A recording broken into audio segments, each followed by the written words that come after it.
우리가 이제까지 살펴본 것은 이 세상에서 우리가 직업을 갖게 되는데 이 직업을 갖게 될 때 우리가 섬기는 일하는 그 직장과의 어떤 관계, 그리고 직장의 주인과 어떤 관계를 가지고 있는가, 그리고 내가 회사의 주인이었을 때 나를 위해서 일하는 그 종업원들과 어떤 관계를 가지고 있는가, 이런 것을 살펴봤습니다. 의외로 우리가 생각하는 것보다는 더 많은 내용들이 이 성경에 이 직업에 관련돼서 나와 있습니다. 그래서 모든 구원받은 그리스도인들은 신자들은 그런 면에서 전임 사역자와 같은 성격을 가지고 있다. 그래서 우리가 기본적으로 우리가 이 전임 사역자로서의 사역을 할 때 어떤 분야에서 최소한도 우리가 이것을 잘 감당할 수 있는 그 분야 세 분야를 얘기했고요. 직업에 대한 태도를 어떻게 해야 되냐. 단순히 먹고 사는 생계 문제로만 생각할 것이냐, 아니면 우리가 하나님의 복음을 받고 그걸 전하는 사역자로서 그 직업과 연결시킬 것이냐, 그런 것들을 우리가 대략 살펴봤습니다. 자, 오늘 78쪽에 있는 부분을 살펴보겠습니다. 이제 로마 표기 숫자로도 6번째인데, 자, 우리가 이 내용이 좀 많긴 많은데 이 직업과 관련된 그런 내용들을 종합적으로 한번 기본적인 내용을 이제 살펴봅니다. 내가 직장을 다니는데 혹은 직업을 가지고 있는데 내가 그리스도인입니다. 자연인이 아니고 불신자도 아니고 내가 구원받은 그리스도인으로서 직업을 가지고 있습니다. 또는 어떤 직장을 다닙니다. 그럴 때 나타나는 것이, 필연적으로 나타나는 것이 바로 믿음의 문제와 이렇게 부딪힐 때 우리가 어떻게 해야 되는가, 이 문제를 우리가 생각해 봐야 합니다. 여기 내용으로는 나의 직업이 영적인 문제와 충돌하면 어떻게 해야 하느냐 이거예요. 그러니까 이 영적인 문제들이라는 것은 우리의 믿음의 관계, 믿음의 생활과 연관되는 거죠. 쉬운 것은, 쉽게 생각할 수 있는 것은 우리가 섬기는 교회가 있는데 교회에서의 섬김, 그리고 하나님께 경배하는 것, 이런 것들, 기본적인 것들이 내 일과 내 직장 일과 이렇게 맞아 들어가지 않을 때 어떻게 해야 될 것이냐. 누구든지 직장 생활하거나 어떤 세상에서 살아갈 때 이런 문제를 다 경험을 할 것입니다. 그래서 여기 이 저자는 이렇게 이야기합니다. 아주 사소한 어떤 문제 때문에 성질 급하게 직장을 그만두거나 또 옮길 수는 없지 않느냐. 왜냐하면은 이 직장이 내가 이제 복음을 전하고 하나님의 영광을 이렇게 알려주는, 예수님의 사랑을 알려주는 하나의 사역지가 될 수 있기 때문에, 그래서 직장도 여전히 단순히 이렇게 생계를 유지하는 그런 목적뿐만 아니라 그리스도인의 전임 사역자 같은 그런 그리스도인으로서의 그 사역을 할 수 있는 기회라는 것이기 때문에, 그런 장소이기 때문에 그것을 생각해 보면 우리 감정 때문에, 어떤 사소한 일 때문에 쉽게 그만둘 수는 없지 않느냐. 그럼에도 불구하고 우리가 직업을 가지고 있을 때, 직장을 가지고 있을 때 우리가 섬기는 교회, 각자 섬기는 교회에 대한 어떤 의무나 책임을 이렇게 안 하거나 게을리하는 어떤 이유나 구실로 그것을 이용하면 안 된다. 이건 각자에게 맡겨진 것입니다. 이걸 누가 어떻게 판단할 수 있겠습니까? 그래서 우리가 어떤 경우든지 양심으로 어떤 것을 더 중요시 여길 것이냐, 이것을 잘 판단해서 여기서는 지혜와 형평이 필요하다 이렇게 얘기를 합니다.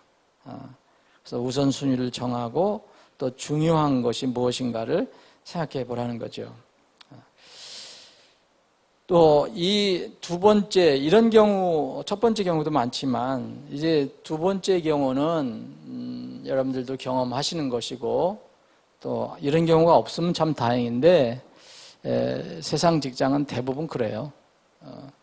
제가 직장 다닐 때도 그랬었고 직장에서 일하는 가운데 그 업무에 관련되는 그 내용상 또 직업의 성격상 우리가 그 일을 할 때 그리스도인으로서 성경의 가르침, 하나님 말씀에 이게 어긋날 때, 반대될 때 어떻게 해야 될 것이냐. 이 부분에 대해서는 과연 이 첫 번째처럼 이렇게 구실을 삼아서 그런 것에 불이한 행동이나 합당하지 않은 그런 언행을 그렇게 할 것이냐. 그것은 아니라는 거죠. 조금 더 강도가 있는 것입니다. 선을 그어야 한다, 이런 얘기입니다. 선을 그어야 한다. 그래서 예를 들어서 여러분들의 사장이, 여러분들을 고용한 고용주가, 주인이 그 사업을 위해서, 그 일을 위해서 부당한 일을 하게 한다거나 거짓말을 하게 한다든가, 예를 들어서 뭐 불법 서류를 만들게 한다든지, 뭐 불법 계정을 만들게 한다든지, 그런 게 참 흔하잖아요. 요새 뭐 신문에 뭐 사고 나고 그러는 것도 그런 거 아닙니까? 이런 것들, 또 뭐 이렇게 다른 사람을 이렇게 속여서, 다른 회사를 섬겨서, 계약을 다른 사람을 속여서 뭐 불법적으로 취득을 한다든지, 불법적인 소득을 늘린다든지. 그래서 부정적이고 불법적인 것, 이런 것들은 하나님의 그 말씀과 명백하게 다르기 때문에 어떻게 해야 될 것이냐. 그런 것은 거절하라. 하나님 말씀은 그겁니다. 그래서 우리가 직업을 가지고 있고 우리가 일을 한다 하더라도 여전히 우리는 하나님의 자녀이기 때문에 성경의 어떤 가르침이나 진리에 위배될 때는 분명히 선을 그어야 한다. 디모데전서 5장을 보시면, 여기 자료에는 없는 겁니다. 디모데전서 5장 보시면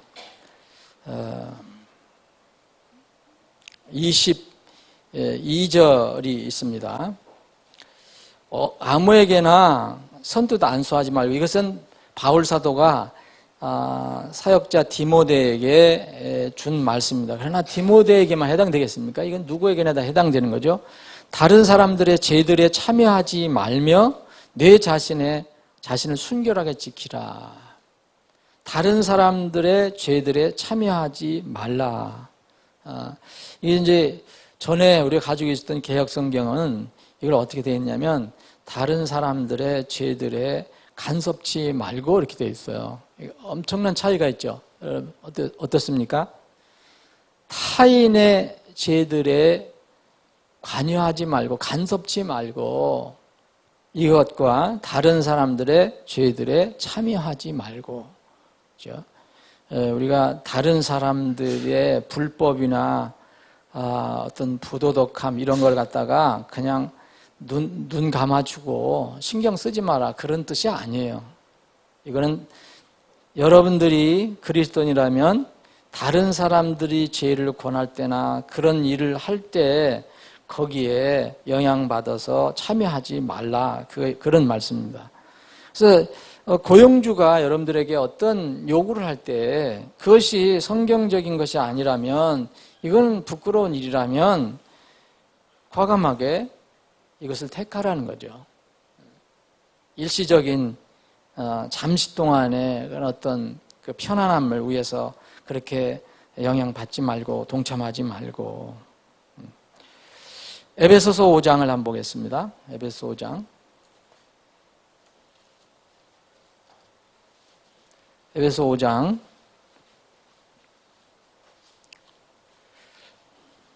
6절부터 제가 읽겠습니다. 아무도 헛된 말들로 너희를 속이지 못하게 하라. 이것들로 인하여 하나님의 진노가 불순종의 자녀들에게 임하나니, 그러므로 너희는 그들과 함께 참여하는 자가 되지 말라. 이유는 이겁니다. 너희가 한때는 어둠이었으나 전에 뭐 이렇게 참여했었죠. 그런데 이제는 주 안에서 빛이니 빛의 자녀들로서 걸으라. 그들과 불순종하는 사람들, 헛된 말로 속이는 사람들, 불법, 부당한 일을 하는 이런 사람들과 함께 참여하는 자가 되지 마라. 왜냐하면 너는 빛의 자녀가 됐으니까. 그 11절도 같은 말씀입니다. 열매 없는 어둠의 일들에 참여하지 말고 도리어 그것들을 책망하라.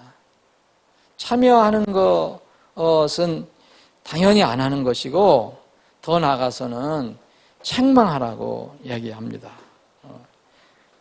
그래서 이 성경의 가르침에 분명하게 우위배될 때는, 반대될 때는 우리가 거기에 동참해서는 안 된다. 뭐 직업상의 유혹도 마찬가지죠. 직업상으로 여러분들이 더 많은 어떤 돈을 얻을 수 있다든지 어떤 유익을 얻을 수 있다든지 이렇게 했을 때 그런 유혹으로부터 잘 이렇게 이기라. 다른 사람들의 제된 행동들에 영향을 받지 마라. 이렇게 되면은 이제 필연적으로 이렇게 따라오는 게 있어요. 뭐겠습니까? 직장에서나 어떤 사업을 할 때 힘든 일이 따라와요. 그거를 이제 이 핍박으로 이렇게 표현을 했습니다. 핍박. 분명히 우리가 그리스도인으로서 합당하게 살아가려고 하면 이것이 자연스럽게 따라옵니다. 그런데 핍박을 받게 될 때 우리가 여러분들이 세상에서 그리스도인으로서 핍박을 받게 될 때 잘 이렇게 그것을 살펴보면 두 가지 그 배경이 있어요. 다 그래요. 여러분들이 직장에서 어려움을 당한다. 그러면은 두 가지 이유가 있어요. 첫 번째는 우리는 나를 쳐다봐야 되잖아요. 나를 바라봐야 되잖아요. 내 자신에게 문제가 있을 때 어려움을 당할 수 있습니다. 다른 사람부터 이렇게 힘든 상황을 받을 수가 있어요. 내가 잘못되었을 때. 그래서 우리의 행동을 한번 살펴볼 필요가 있고요. 돌아볼 필요 있고. 그 다음에 또 한 케이스는 우리가 바른 일을, 하나님의 자녀로서 바른 일을 할 때 상대방이 상해갖고 우리의 바른 행동, 바른 말, 바른 그 모습을 통해서 괜히 상대방이 마음이 상하거나 이렇게 돼서 우리를 핍박하는 경우가 있습니다. 두 가지 경우거든요. 어떤 직장이 아니더라도 이 세상에서도 거의 그렇습니다. 마가복음 6장을 보시면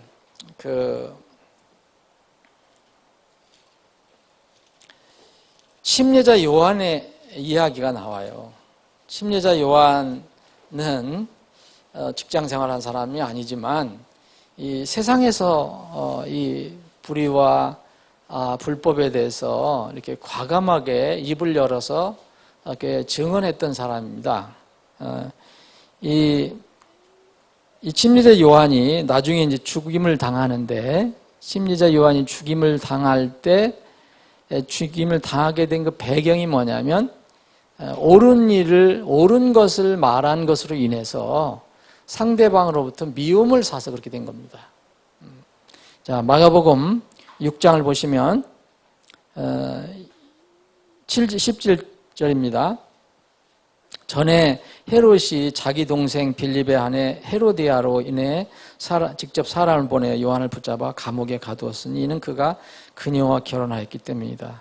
당시의 통치자 이 헤롯 왕이 이제 이교도 생활을 하는 그런 사람인데 이런 걸 알겠습니까? 그리고 자기 육신대로 사는데 이 자기 동생의 아내가 자기가 마음에 드니까 이제 데려다가 결혼을 합니다. 근데 침례 요한이 이 헤롯에게 뭐라 하냐면 18절에 보면 당신이 당신 동생의 아내를 취하는 것은 법에 어긋나는 일이다. 법에 어긋나는 일이다라고 이렇게 하니까 누가 마음이 상했겠습니까, 여러분? 그 헤롯도 상했겠죠. 마음이 많이 상했을 거예요. 그런데 이 성경을 잘 보면 그 헤롯과 나쁜 일을 같이 한 그 여자가 더 마음이 상해요. 누구예요? 헤로디아입니다. 헤로디아. 전에 그 헤롯의 동생 빌립의 아내였던 헤로디아. 이게 사악한 여자죠. 그러니까 여기 19절에 보면 그러므로 헤로디아가 요한과 다투어 그를 죽이고자 하였을 때 하지 못하다. 이 굉장히 사악하고 표독한 그런 여인인 것 같아요. 그렇게 그 헤로디아를 나무란 게 아니고 이 침례자 요한이 헤롯을 나무랬거든요. 헤롯을 나무랬는데 네가 헤로디아와 같이 결혼하는 것은 불법으로 결혼한 것은 불법이다. 그랬더니 이 헤롯은 가만히 있는데 그 나쁜 짓을 같이 공모했던 헤로디아가 요한과 싸웁니다. 죽이려고 하죠. 그런데 헤롯은 이 20절에 보면 이는 헤롯이 요한을 의롭고 거룩한 사람으로 알고 그를 두려워하여 그를 주시하며 또 그의 말을 들을 때 많은 일을 행하고 그의 말을 달갑게 들었기 때문이다. 이 헤롯은 어떻게든지 이 책망을 받은 걸 어느 정도 받아들인 거예요. 헤롯은. 그런데 문제는 그가 불법적으로 취한 그 여인에게 있었습니다. 그래서 그 헤로디아가 좋은 때를 이용해서 자기 그 헤롯 왕을 부추겨 갖고 이 침례자 요한의 목숨을 요구하죠. 목을 요구하죠. 그래서 죽게 되죠. 자, 이 케이스는 뭐냐면 내가 정말 하나님의 자녀로서 합당하게 이렇게 살아갈 때, 바르게 할 때 외부로부터 오는 핍박을 얘기합니다. 이런 것은 우리가 피해서는 안 된다는 거예요. 이것은 자연스럽게 우리가 받아들여야 한다. 이런 것은 자연스럽게 세상에 살아갈 때 받을 수 있는 것입니다. 예수님께서도 이것을 모범으로 보여주셨고 또 계속해서 그런 말씀을 하셨어요. 요한복음 7장 7절에 보면 예수님의 증언으로 인한 예수님께서 바르게 말씀하시니까 핍박을 한다라고 주님께서 말씀하셨어요. 그리고 요한복음 15장을 보시면 요한복음 지금 공부하고 있는데 여러분들이 수요일날 공부하고 있는데 이 요한복음에 특별히 이런 말씀이 많이 나와요. 요한복음 15장에 보면 18절 보면 세상이 너희를 미워하면 그것이 너희를 미워하기 전에 나를 미워한 줄 너희가 아느니라. 너희가 세상에 속하였으면 세상이 자기 것을 사랑하였으리라. 그러나 너희가 세상에 속하지 아니하고 도리어 내가 세상에서 너희를 택하였으므로 세상이 너희를 미워하니라. 그 소속이 바뀐 것만으로도 제가 세상에서 하나님의 소속, 하나님의 왕국으로 이렇게 바뀌어진 이런 것만으로도 세상은 벌써 우리를 이제 공격을 한다는 거죠. 우리에게 어려움을 준다는 거죠. 요한복음 17장 14절도 내가 아버지의 말씀을 그들에게 주매 세상이 그들을 미워했으니 이는 내가 세상에 속하지 않은 것 같이 그들도 세상에 속하지 아니기 때문에 세상에 속하지 않고 하나님의 나라로 그 신분이 바뀌니까 미움을 받게 되는데 또 구체적으로 예수님께서 말씀하신 것은 성경 말씀을 이렇게 받은 것 자체, 예수님께서 하나님 말씀을 그들에게 알려주었더니 세상이 그들을 미워했다. 세상은 하나님 말씀을 이렇게 싫어하잖아요. 헤로디아가 사실 요한의 입에서 나온 것이 하나님 말씀인데 그것을 싫어했잖아요. 마찬가지예요, 우리들도 지금. 그래서 우리가 이 세상에서 믿는 것은, 여러분, 믿는 것은 정말 럭셔리 호텔에서 아주 편안한 침대에서 누워 자면서 하는 그런 신앙생활이 아니에요. 성경적인 것은. 그런 거는 천국에 가야 그런 게 있는지 모르지만 그건 천국에서 여러분 기대하시고 이 땅에서는 그런 믿음은 아닙니다. 우리가 믿음을 갖는다면 그 믿음은 이제 또 뭐를 수반해야 하냐면 필연적으로 예수님 때문에 우리가 고난받을 각오도 해야 된다는 거예요. 믿음. 내 육신만 편하는 것이 믿음이 아니에요. 빌립보서 1장 29절에 보면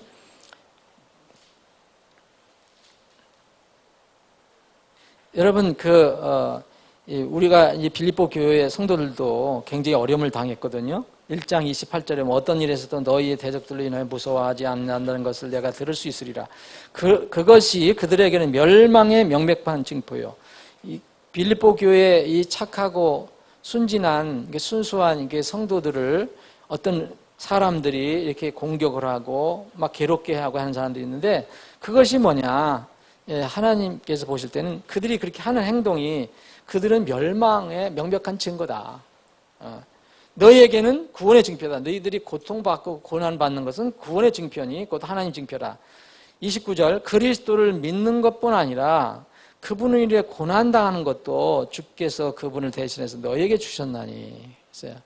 여러분 예수 그리스도를 믿고 구원을 받으셨다면 여러분들 이 지상에 있는 한 이제 편안하게 살 그거를 여러분들에게 주신 게 아니고 자연스럽게도 예수님을 따라가려면 그분으로 인해서 고난도 올 수 있다. 이게 진정한 그리스도인의 그런 이 땅에서의 삶입니다. 일부러 피할 필요 없어요. 일부러 피하려면 타협을 하게 되고 나쁜 일에 가담을 할 수밖에 없어요. 그렇게 사느니 그냥 내가 조금 잃는 게 있어도 주님의 이름을 훼손하지 않는 그런 삶을 사는 게 옳다고 생각합니다. 디모데후서 3장 여기 있는 자료에 나와 있는 것처럼 디모데후서 지금 어느 세상입니까? 어떠한 세상입니까? 지금 이게 마지막 때의 이런 세상입니다.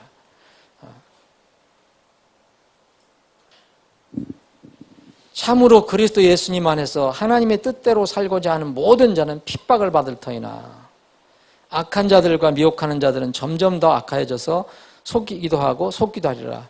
저는 이 디모데후서 3장 12절과 13절 말씀이 우리가 지금 살아가고 있는 이 시대에 우리 굉장히 근접하고 어제 굉장히 가까운 그런 말씀이 아닌가 그런 생각을 해봅니다. 여러분 우리가 하나님의 뜻 경건하게 살고자 하면 그렇게 살기를 택하는 사람은 분명히 핍박이 자연스럽게 올 수 있다는 거예요. 전에도 말씀드렸지만 이제 세상적으로 모든 나라들이 다 연합을 해갖고 그들이 모를 수도 있어요. 악을 향해서 비진리를 향해서 그리고 반하나님적인 그런 일들을 지금 온 세계가 연합해서 하기 시작했어요. 대표적인 것이 이제 동성애 결혼 허용 결혼법 그리고 그것을 성경적으로 맞지 않다 하나님께서 미워하시는 일이다 이걸 반대하거나 이것을 옳지 않다고 얘기하는 사람들을 이렇게 제어할 수 있는 법을 지금 만들어요. 그게 증오금지법이라는데 증오가 아니죠. 하나님 말씀을 전하는 건데 그냥 입을 완전히 봉하려고 하게 하는 그런 일들을 지금 추진하고 있거든요. 그러면 과연 그때 우리가 육신의 편안함을 위해서 그냥 아무 소리 안 하고 그냥 세상에서 그냥 살아갈 건가? 아니면 하나님께서 말씀하신 대로 내가 때 맞든지 맞지 아니하든지 분명히 하나님 말씀을 교리를 선포해라. 그렇게 할 것인가? 그때 가서 이제 여러분들이나 제가 결정할 건데 우선 그 법이 통과되면 다른 나라에서도 지금 시행되고 있지만 일부 시행되고 있지만 예수를 증거한다든지 더 심해서 낙태가 잘못된 것도 이건 살인이다.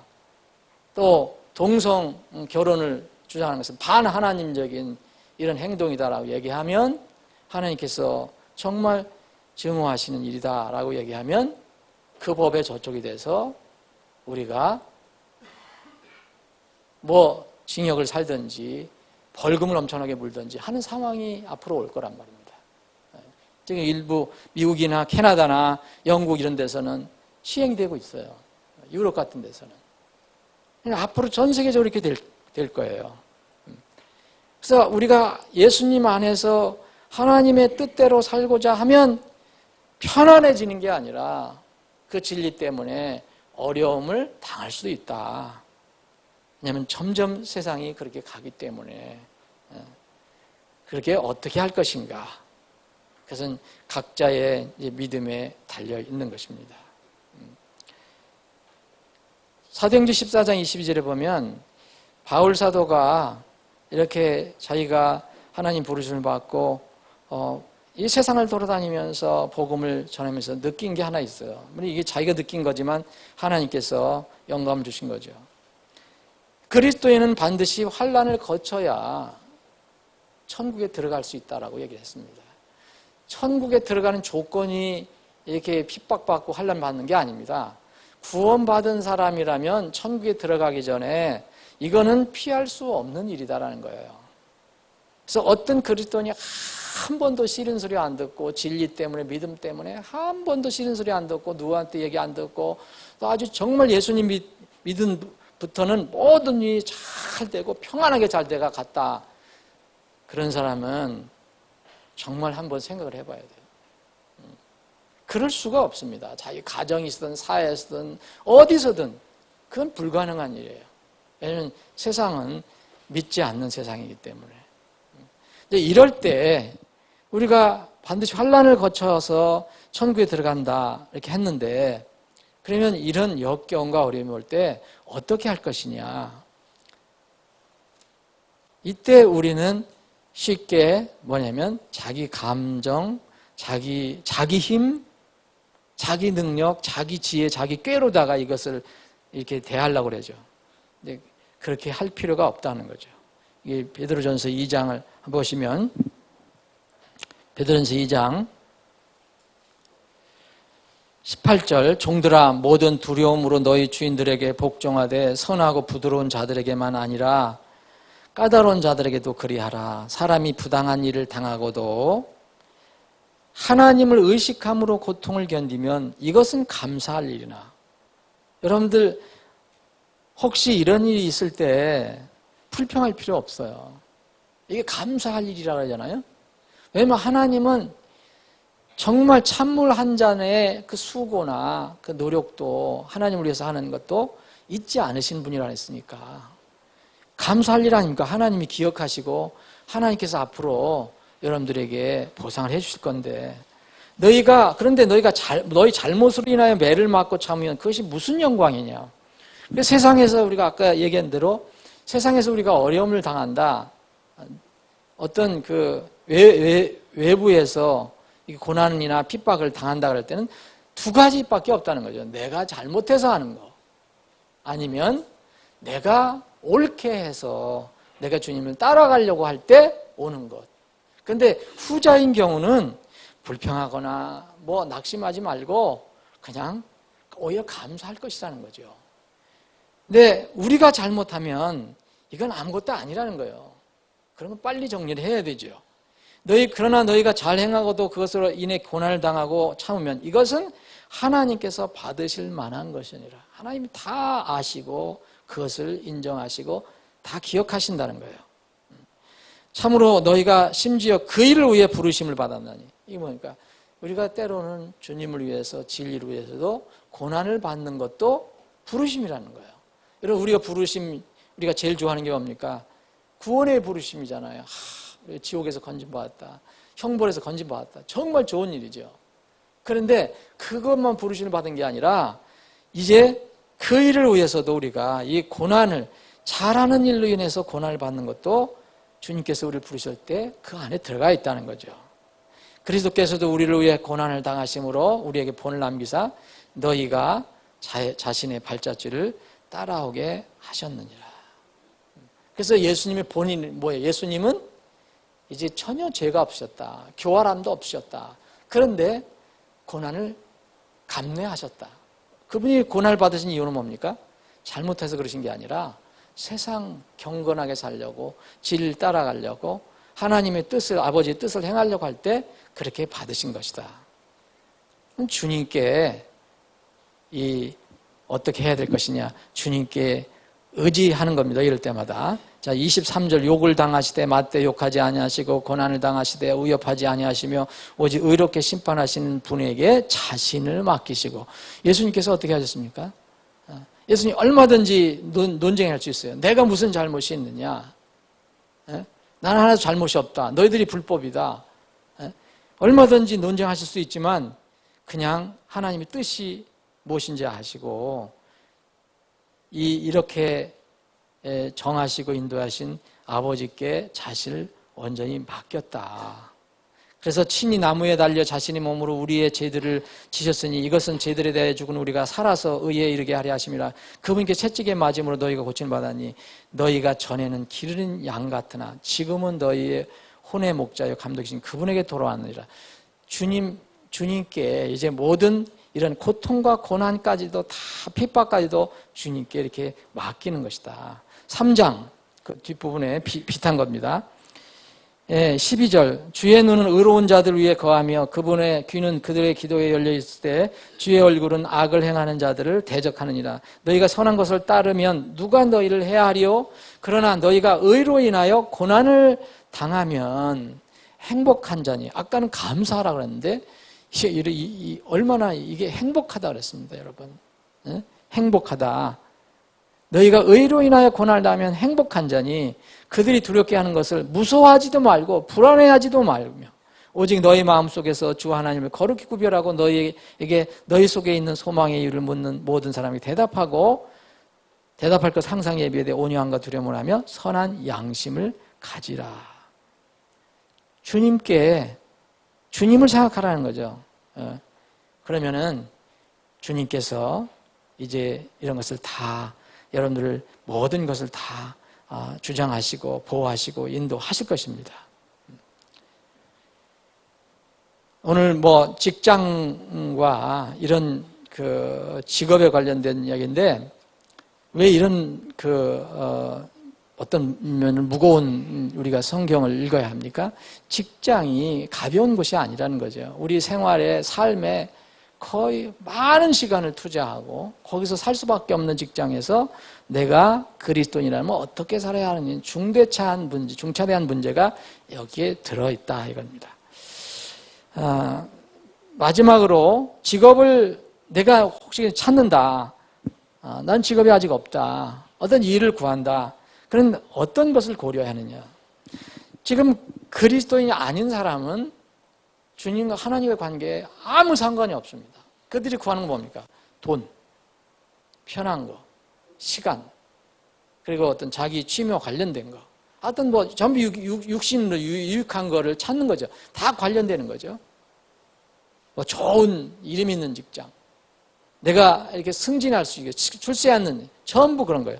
그런데 그런 사람들은 그렇다 하더라도 우리는 이 땅에서 하나님의 자녀로서 살아가잖아요. 그러면은 하나님의 자녀로서 이 땅에 직업을 찾고 있을 때 어떻게 무엇을 생각해 봐야 할 것이냐.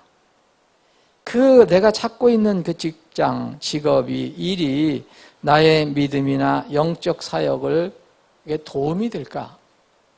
그 일에 도움이 되거나 혹은 나의 어떤 믿음이나 영적 사역을 더 확장할 수 있는 일이 될까? 이렇게 생각해 보라는 거죠. 근데 이렇게 생각하고는 그리스도인이 과연 얼마나 있을까? 참 드문 일입니다. 기도 가운데 하나님께서 이제 그 직업을 찾는 문제까지도 이제 먼저 기도를 해볼 필요가 있지 않느냐. 다른 생각을 많이 하지 말고 야고보서 1장 야고보서 1장 5절은 이렇게 어려울 때 뭐가 뭔지 잘 모를 때 어떻게 하면 좋을지 모를 때 지혜가 필요하잖아요. 그러면 지혜를 어디서 구하느냐? 우리는 세상에 가서 구하거든요. 사람에게 구하냐? 어떤 좋은 직업 카운슬링 가서 받고 뭐 컨설턴트 갖고 뭐 어디 직업에 관련돼서 뭐 많이 하지만 그리스도인이라면은 먼저 이렇게 하나님께 우리 주님께 먼저 그 일을 아뢰는 것이 좋다. 너희 중에 어떤 사람이 지혜가 부족하거든 모든 사람에게 너그러이 주시고 꾸짖지 아니하시나 하나님께 구하라. 그리하면 그것을 그에게 주시리라. 지혜, 지혜를 구하라. 빌립보서 4장 6절로 7절도 이 기도의 중요성을 얘기합니다. 기도 자체의 어떤 형식적인 것을 얘기 아니라 내 인생의 중요한 이 직업을 모든 것을 통괄하시고 주장하시는 하나님께서 어떻게 하실 것인가. 그래서 그분께 나의 이것을 맡기고 기도해보자. 아무것도 염려하지 말고 오직 모든 일이라면 직업을 구하는 일도 마찬가지입니다. 모든 일에서 기도와 간구로 너 요청할 것을 감사하더불어 하나님께 알려드리라. 그리하면 모든 이해를 뛰어넘는 하나님의 평강이 그리스도 예수님을 통하여 너희 마음과 생각을 지키시리라. 그리고 여러분들이 직업을 찾을 때 어떤 그 직업을 갖게 되면 이러이러한 책임이 있다. 내가 이러이러한 의무가 있다. 이런 일을 해야 된다. 그러면은 하나님께서 여러분들에게 하나님께서 여러분들을 이렇게 해서 하나님께 쓰시고자 원하는데 이 좋은 직업이지만 이제 이 일에 방해가 될 것 같다. 그러면 한번 기도해 봐야 된다는 거죠. 이건 뭐 이렇게 쉬운 일은 아니겠죠. 이럴 때 정말 기도하고 말씀을 살펴보고 어떤 영적인 지도자나 어떤 다른 지체들이 있으면 이렇게 상담을 통해서 지혜를 얻는 것도 필요할 것입니다. 또 우리가 직장을 갖거나 일을 할 때 종종 이런 일이 있습니다. 갑자기 생활권을 떠나서 다른 곳에 가서 일을 하라. 이런 경우가 있어요. 직장 이동이 있잖아요. 직장 이동 발명이 나는데 이럴 때 많은 고민을 하죠. 옛날에 저도 그런 경우가 있었는데 근데 그때는 영적인 필요들보다도 우선 어떻게 내 생활이 어떻게 될 것이냐 이걸 많이 생각하죠. 그러나 제일 먼저 생각해야 될 것이 영적인 필요들을 내가 계속 공급받을 수 있을 것인가 이걸 생각해야 된다는 겁니다. 내가 예를 들어서 서울서 일하다가 갑자기 부산을 간다. 부산에 직장에서 발령이 냈다. 그럼 어떻게 할 것이냐. 우선 제일 중요한 것은 거기서 집을 어떻게 구하고 어떻게 생활을 하고 이런 것보다도 먼저 그 지역에서 가장 좋은 내가 섬길 수 있는 성경적인 교회가 있는가 이것을 찾아오는 거예요. 왜냐하면 우리는 영적으로 살 수밖에 없기 때문에 하나님의 말씀으로밖에 살 수 없기 때문에 그런 일을 먼저 생각해 봐야 된다. 지역교회에 관해서는 지난번 8번째 강의 때 한 내용들을 살펴보시면 도움이 될 겁니다. 자, 이제 오늘 이 직업과 고용주 이 큰 주제가 이제 끝나는데 다시 말씀드리면 이 직업과 고용주에서 제일 중요한 것은 우리의 직업을 피할 수도 없고 우리가 일 안 할 수도 없어요. 일하기 싫으면 먹든 말라고 그랬어요. 주님께서. 열심히 일을 해야 됩니다. 그런데 직업이 나의 신앙생활과 어떤 연결이 되어야 할 것이냐 이것을 늘 생각해 보라는 거죠. 나는 하나님의 대사고 복음을 전하는 이제 전도자라는 것을 생각하면 그렇게 직업을 결정하고 직장에서 생활할 때 큰 갈등이 일어나지 않고 그때마다 이것을 기본적으로 깔고 있으면 주님께서 도와주시고 인도해 주실 것입니다. 분명히 주님께서 그렇게 하실 것입니다. 그런데 그런 생각을 하지 않고 살아갈 때 어려움을 우리가 맞이할 수 있습니다. 부디 이번 강의가 직업과 고용주 이 주제가 굉장히 중요한 거예요. 제가 보기에는 그냥 지나칠 수도 있지만 우리는 세상에서 일을 피할 수 없기 때문에 그래서 앞으로 직업을 구하시거나 직장 생활 하신 여러분들은 한번 더 공부해 보실 주제라고 생각합니다.